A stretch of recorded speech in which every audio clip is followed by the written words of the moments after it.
सभी को जय मसीह की। परमेश्वर के नाम की महिमा हो। आज का इस वचन अध्ययन श्रृंखला में आपका हार्दिक स्वागत। आज का हमारा वचन अध्ययन विषय है मसीह का अनुकरण। मसीह का अनुकरण, इसका अर्थ क्या है? एक व्यक्ति का अनुकरण करना।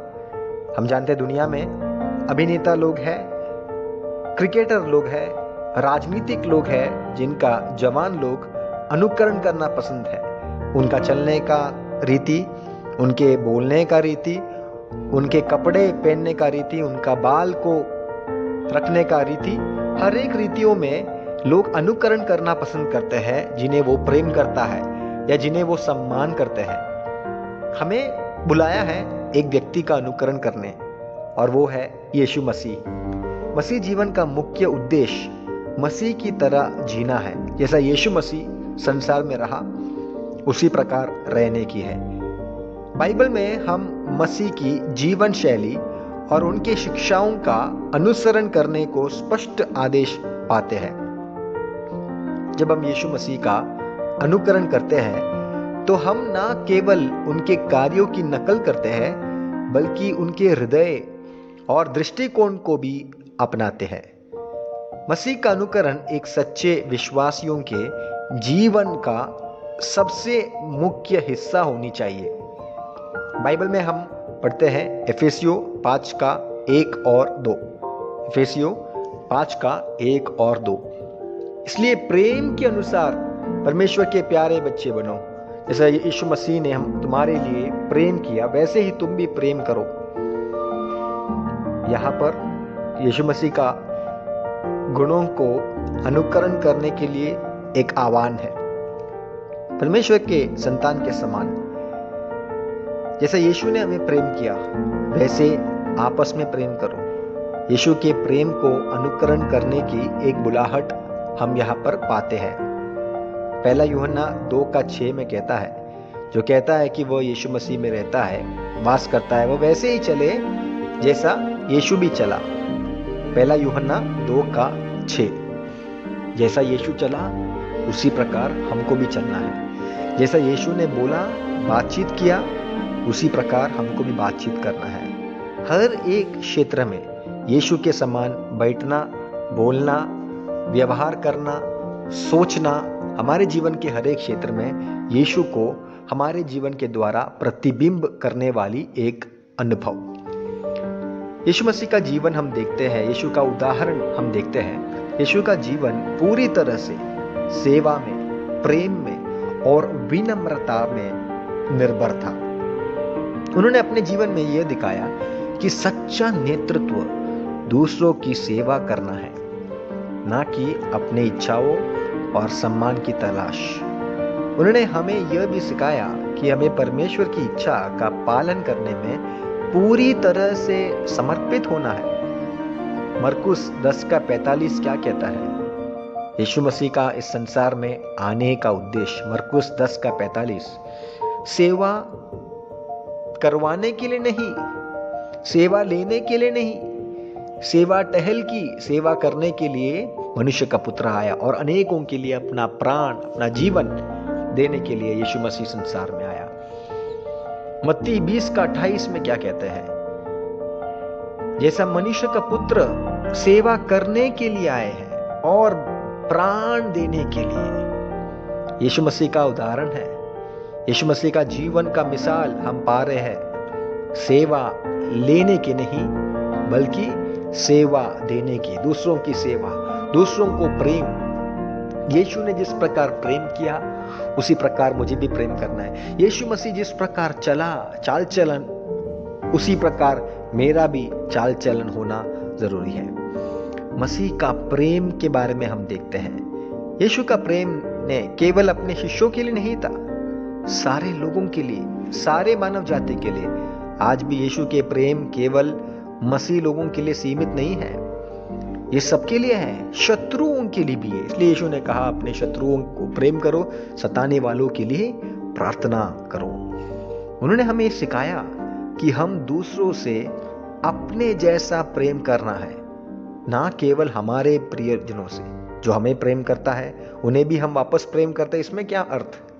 बल्कि शत्रुओं को प्रेम करना, जिन्हें हमसे नहीं होता है, मुश्किल है, जो हमारे खिलाफ षड्यंत्र बनाते हैं, जो हमें विद्रोह करते हैं, जो हमारे जीवन में काफी संकट, क्लेश, मुसीबत, दुख लाते हैं और हमारे खिलाफ आलोचना करते हैं, क्या हम उनको भी प्रेम कर पाते हैं? यह है सवाल। मसीह का प्रेम इसी प्रकार था, निस्वार्थ था। वो कोई भी चाहत रखते हुए प्रेम नहीं करता था और ये प्रेम बिना कोई शर्त था। शर्त नहीं है, स्वार्थ नहीं है, निस्वार्थ प्रेम, शर्त के बिना प्रेम। और इसी प्रेम को मुझे और आपको भी अपनाना जरूरी है। यूहन्ना 13 अध्याय 34 और 35 वचन, यूहन्ना 13 का 34 और 35 में कहता है, मैं तुम्हें एक नया आदेश देता हूं। क्या है ये नया आदेश? तुम एक दूसरे से प्रेम करो, जैसे मैंने भी तुमसे प्रेम किया, वैसे तुम भी एक दूसरों से प्रेम करो। इससे सब लोग जानेंगे कि तुम मेरे चेले हैं, जब तुम एक दूसरे से प्रेम रखोगे। जी हाँ, जब हम आपस में प्रेम करते हैं, हम एक संदेश दे रहे हैं, संसार को यह संदेश दे रहे हैं कि हम यीशु के चेले हैं। यीशु का चेला बनना केवल रविवार को कलीसिया में जाने से, गीत गाने से, ढोलक बजाने से नहीं है प्रियो। कैसा मालूम पड़ता है कि हम यीशु के चेले हैं? एक क्रूस को लेकर छोटा सा माला गले में पहनने से या हमारे नाम बदलने से नहीं, नहीं, बिल्कुल नहीं। जब हम आपस में प्रेम करते हैं, शत्रुओं से प्रेम करते हैं, उस समय हम यीशु के स्वभाव को दर्शाने वाले बन जाते हैं। मत्ती 5 का 44 वचन में क्या कहा है? 5 का 44 वचन, मैं तुमसे कहता हूं, अपने शत्रुओं से प्रेम रखो, सताने वालों के लिए प्रार्थना करो। तो हमें परमेश्वर का प्रेम को अनुकरण करना है। सबसे पहली बात, किसको अनुकरण करना है? परमेश्वर का प्रेम को। दूसरा, परमेश्वर का विनम्रता को अनुकरण करना है। यीशु का जीवन को तो अनुकरण करना ही है, उसमें सबसे मुख्य है विनम्रता, नम्रता। यीशु का जीवन हमेशा विनम्र था। वह एक राजा था, फिर भी उन्होंने कभी किसी से ऊंचा नहीं देखा। उन्होंने अपने शिष्यों को धोकर उन्हें उनके साथ रहकर उनका पैर भी धोया। ये क्या दिखाता है? विनम्रता को दिखाता है। मसीह की विनम्रता एक उदाहरण है जिस पर हमें भी चलना है। फिलिपियो 2:5 से 8 बहुत ही सुंदर एक वचन की बाग है। यही मन तुम्हारे अंदर भी हो। यीशु मसीह परमेश्वर होने के नाते भी अपने समानता को, बराबरी को रूप में नहीं माना। अपने स्वेच्छा से सब कुछ छोड़कर, स्वर्ग की महिमा को छोड़कर, दास का रूप लेकर मनुष्य के समान बनकर इस जगत में आया, हमारे पापों के खातिर। यहां यीशु की नम्रता को हम देखते हैं। स्वर्ग की सारी महिमा, स्वर्ग को बनाया हुआ, पृथ्वी को बनाया हुआ सृष्टिकर्ता परमेश्वर एक छोटा सा अणु बनकर, सबसे छोटा सा एक हिस्सा बनकर मरियम के कोप में पैदा होता है और वो उससे चूकता नहीं है। उस कोप में जन्म लेने से यीशु मसीह बिल्कुल भी चूकता को जताता नहीं है। ये यीशु मसीह की नम्रता को दिखाता है। यीशु मसीह नम्र बना, इतना नम्र बना, अपने आप को शून्य किया। अपने आप को शून्य करना है नम्रता की परिभाषा। क्या हम अपने आप को शून्य करता है या हम बड़े बनने की इच्छा रखते हैं? यीशु मसीह का जीवन हमें सिखाता है, सबसे छोटा बन गया, नम्र बन गया। क्रूस की मृत्यु, क्रूस की मृत्यु भी यीशु ने सहन ली। मत्ती 11 अध्याय 29 वचन में हम देखते हैं, मुझे इससे सीखो, मैं विनम्र हूं, मन में दीन हूं, हृदय में दीन हूं, और तुम्हारे प्राणों को शांति मिलेगी। यीशु मसीह का आह्वान है, मुझसे सीखो। क्या सीखो? मैं कितना नम्र हूं, मेरा हृदय में मैं कितना दीन हूं। इस बात को जब तुम सीखोगे, तुम्हारे प्राण में तुम्हें शांति मिलेगी। अगर चाहते हो कि शांति की तरस में हो, यहां पर हमारे लिए एक शुभ संदेश है, यीशु से सीखना है। यीशु स्वयं बोलते हैं, मुझसे सीखो, मैं जैसा नम्र हूं।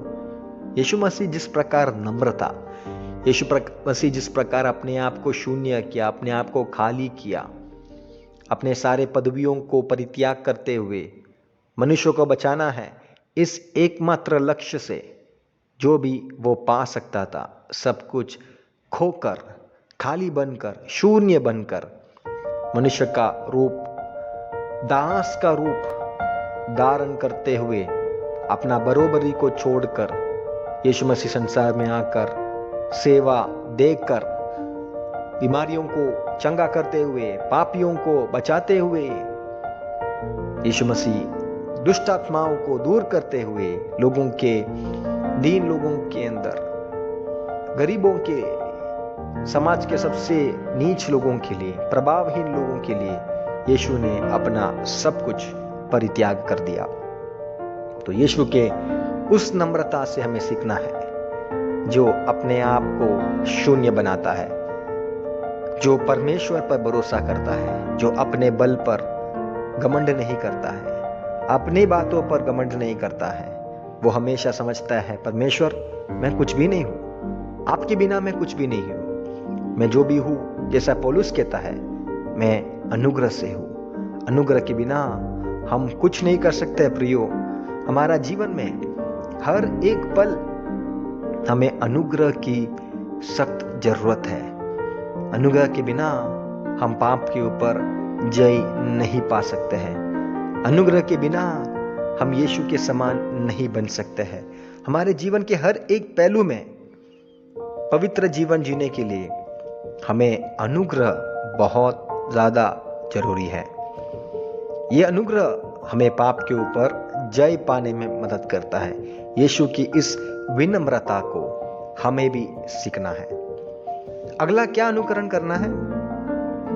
मसीह का कष्ट सहना, मसीह के लिए कष्ट, दुख उठाना, मसीह के कारण निंदा, अपमान अपनाना।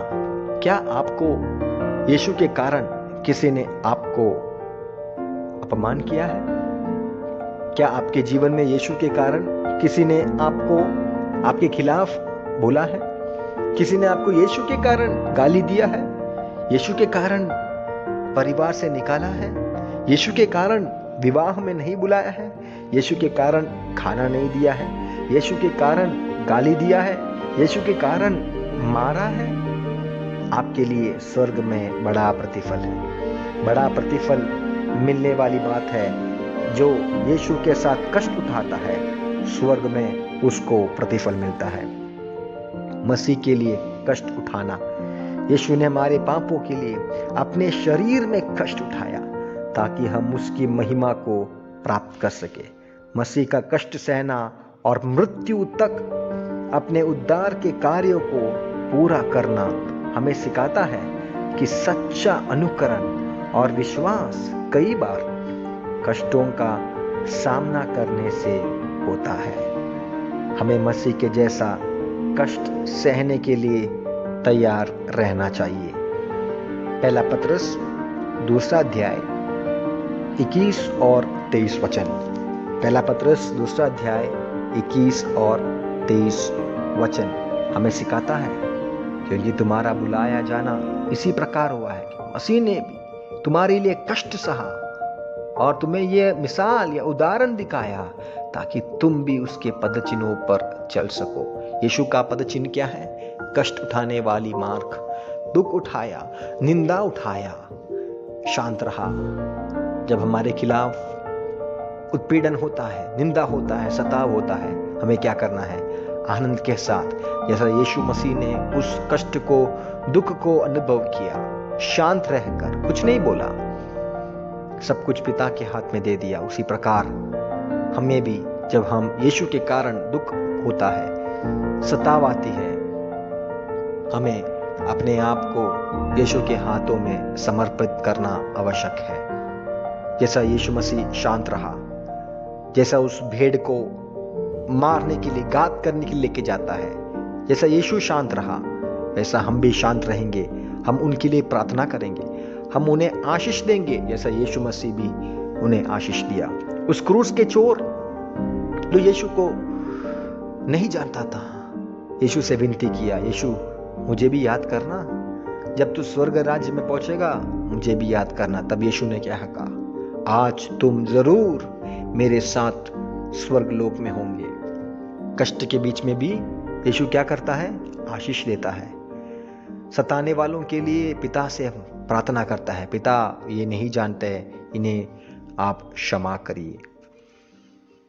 यूहन्ना 15 अध्याय 20 वचन 15 का 20, यदि वो मुझे सताया तो तुम्हें भी सताएंगे। यदि उन्होंने मेरे शब्दों को माना,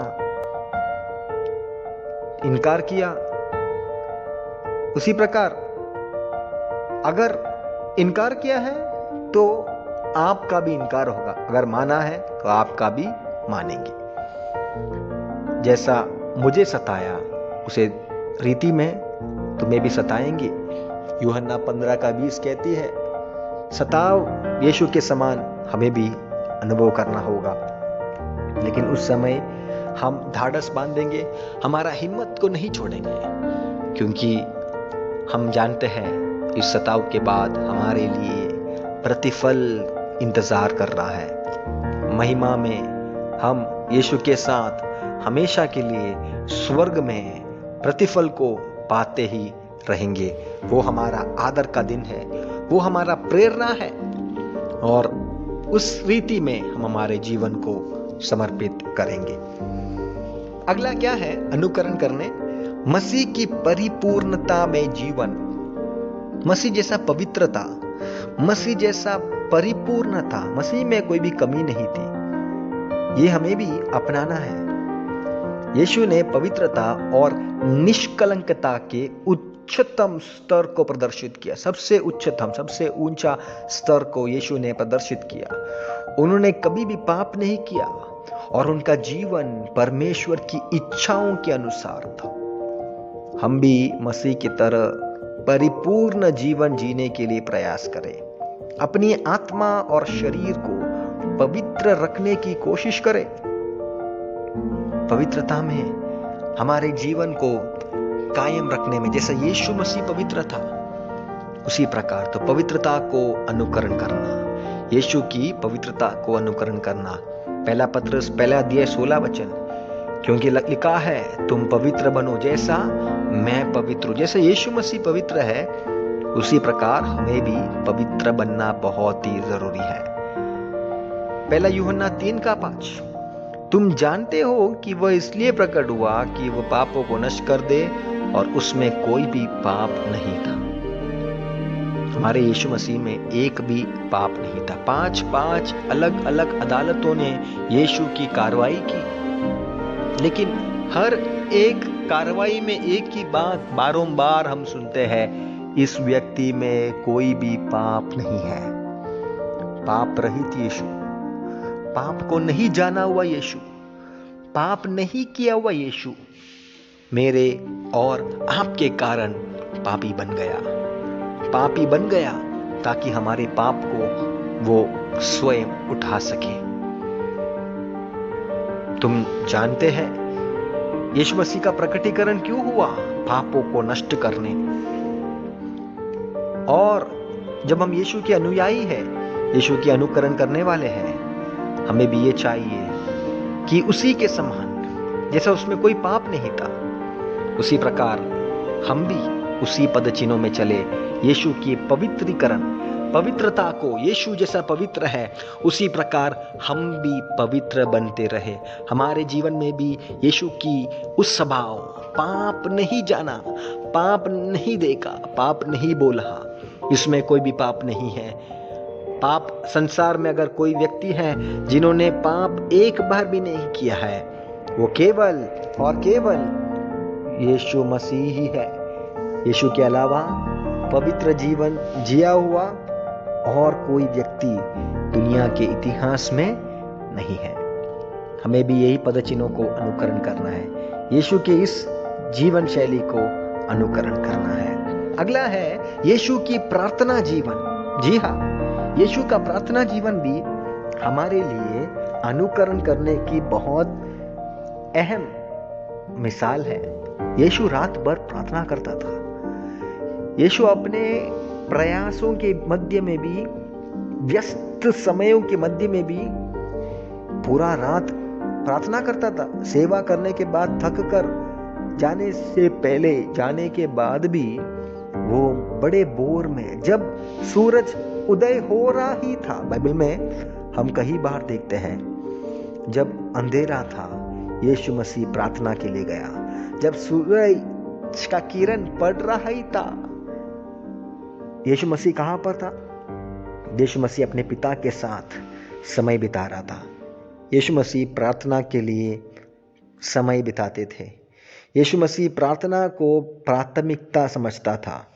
यीशु मसीह चाहिए तो कह सकता था, मुझे प्रार्थना की जरूरत नहीं है, मैं तो पिता से आया हूं, मैं स्वयं परमेश्वर हूं। लेकिन अगर परमेश्वर होने के बावजूद यीशु को अगर प्रार्थना करना पड़ा, और वो भी इतना समय, कई बार तो हम देखते हैं रात्रि प्रार्थना, पूरा रात यीशु ने प्रार्थना की। जी प्रियो, ये रात्रि प्रार्थना में बहुत ताकत है।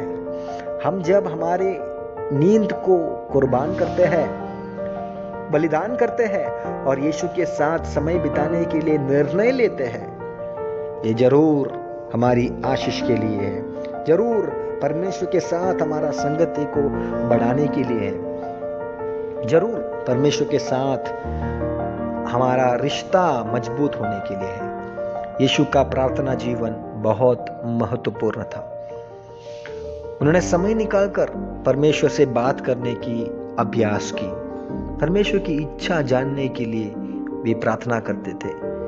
यीशु ने हमें यह दिखाया है कि एक मजबूत और स्वस्थ संबंध परमेश्वर से प्रार्थना के द्वारा बनता है।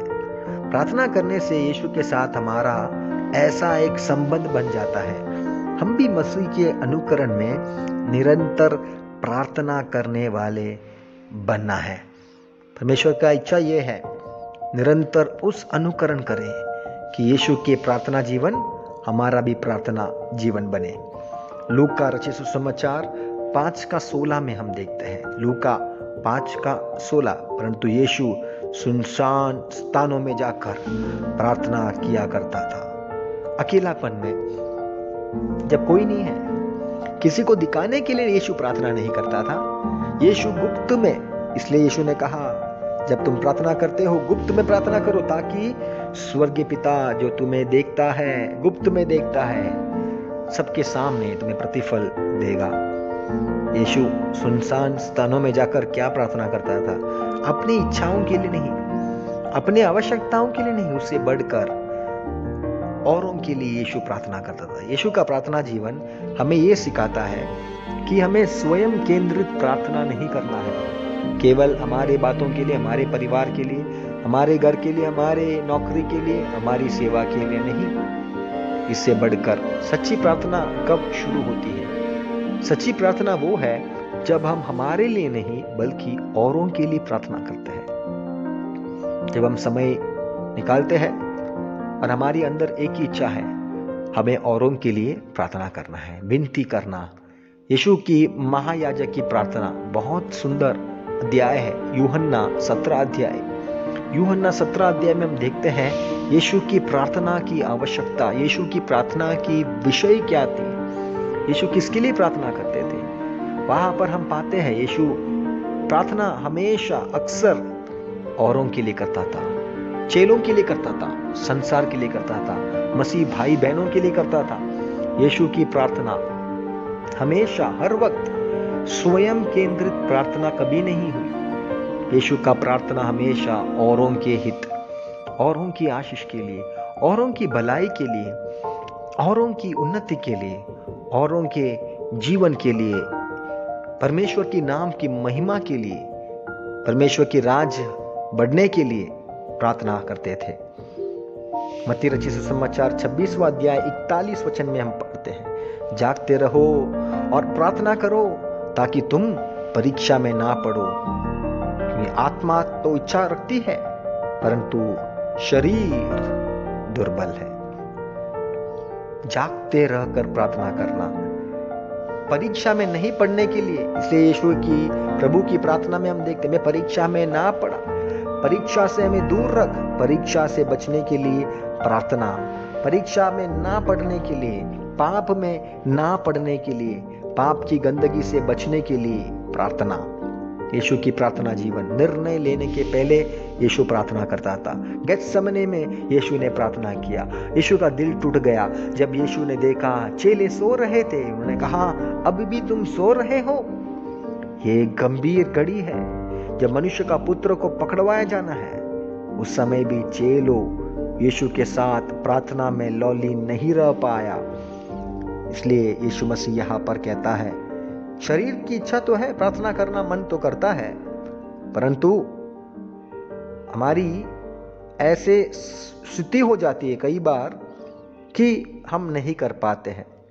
परमेश्वर चाहता है कि हम उसके ऊपर काबू पाए और प्रार्थना में हम लौलीन रहें।